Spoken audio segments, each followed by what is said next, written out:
I don't know who needs to say it, but Hillary Clinton needs to go away.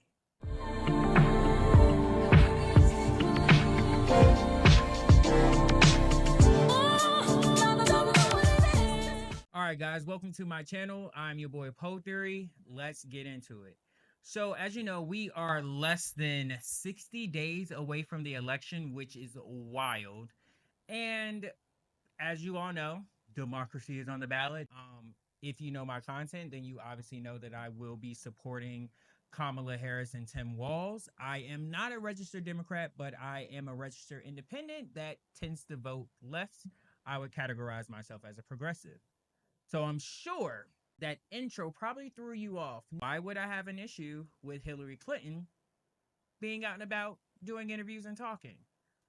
So we all know this election between Kamala Harris and Donald Trump is extremely close, which still blows my mind why it would be extremely close, but it is. We are virtually in dead heats when it comes to swing states, and turnout is essentially key for Kamala Harris's campaign and the Democrats and democracy at this point. So the last thing I thought that the DNC would do or allow would be Hillary Clinton doing the rounds, doing the legacy media, doing all these interviews, going on The View. Hillary Clinton is historically unpopular. In my opinion, I feel like there's only one segment of the population that really rocks with Hillary, and I think that's the Democratic elite. Obviously, Republicans don't like her. Democrats really don't like her in terms of like the voter base. The progressive left definitely doesn't like her. MAGA doesn't like her. She has extremely high unfavorables. I mean, let's be clear, she lost to Donald Trump. I don't think she's hired for the campaign. I don't think she's a surrogate. But obviously, because she is a key figure in the Democratic Party, when people are not that dialed into politics, when they see Hillary Clinton on TV, no matter what she's talking about, and I know that she is pushing a book right now, and I'm sure, with the election being so close, this is probably the best time for her to push that book for sales and things of that nature. But when you have such a polarizing figure as Hillary Clinton that has so much baggage, just in terms of having such a long political life, it is not smart to have her out pushing a book. And to the untrained political eye, people will assume that she is a surrogate or working for the Harris Walz campaign, which she is not. She is on a book tour right now. But of course, all of her questions are always going to lean politically. She just did an interview, and of course, Palestine came up.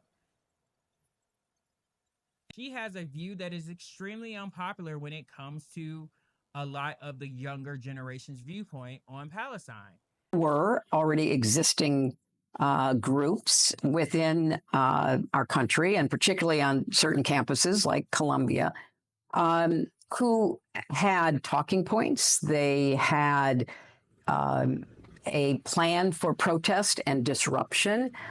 And I watched it sort of morph into something that was not student-led, even though students participated, but which had outside funding, outside direction. And I still to this day, I'm not quite sure all that was going on with it. And a lot of students were caught up in that. And a lot of the videos on social media gave not just a one-sided view of the conflict, but a totally anti-Israel, pro-Hamas, not just pro-Palestinian. Now, to be clear, Kamala Harris is not doing that great when it comes to messaging how she will, stop the G word that's happening in Palestine. We know that Michigan is a swing state. Michigan also has the highest concentration of Muslims/Arab Americans. The reason, they won't say this, they try to say it's because of the debate, but I truly believe that uncommitted movement is what really helped push Biden out of office. And Kamala Harris has been extremely mindful about the words that she uses, even though it doesn't go near as far as to what I would like her to say when it comes to what's happening in the Middle East and what's happening with the Palestinians and their undiscriminately being slaughtered, essentially. So for her to come out less than 2 months from the election and to have these talking points as if the right and all of their PACs will not clip this up and run these ads in Michigan and say, she's out there stumping for Kamala. And she's going to do the same thing that Joe was doing. Because look, Hillary Clinton speaking on her behalf, even though Hillary Clinton is not a part of the campaign. Hillary Clinton, part of the reason that she lost her election is because she did not campaign in Michigan. So here she goes speaking on a topic. Yes, it is in the Middle East, but again, like I said, the concentration, the highest concentration of Muslim and Arab Americans is in Michigan.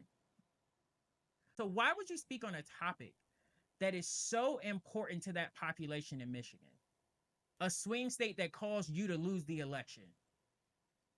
Like that is if not top two, if not number one, it's their top two issue. Michigan was lost by you by 11,000 votes. What is your goal here? Kamala Harris has done a great job with building a strong coalition of different groups of people. We have white guys for Harris, we have black women for Harris, we have Republicans for Harris. We have a million and different coalitions. One of the hardest groups that has been, very steadfast when it comes to the issue in the Middle East is actually Muslim and Arab Americans, young people, Gen Z, which is Gen Z and millennials, which is, if I'm not mistaken, the largest voter bloc. I just hope someone is sending a message to her to sit down and stop talking. Because at the end of the day, nobody wants you. Let the new leadership lead and you get out of the way. All right, guys. I know that was a little rough. I feel bad getting on old Hillary like that, but listen, there's too much at stake in this election, and I refuse to let the old guard ruin this for our country. Peace.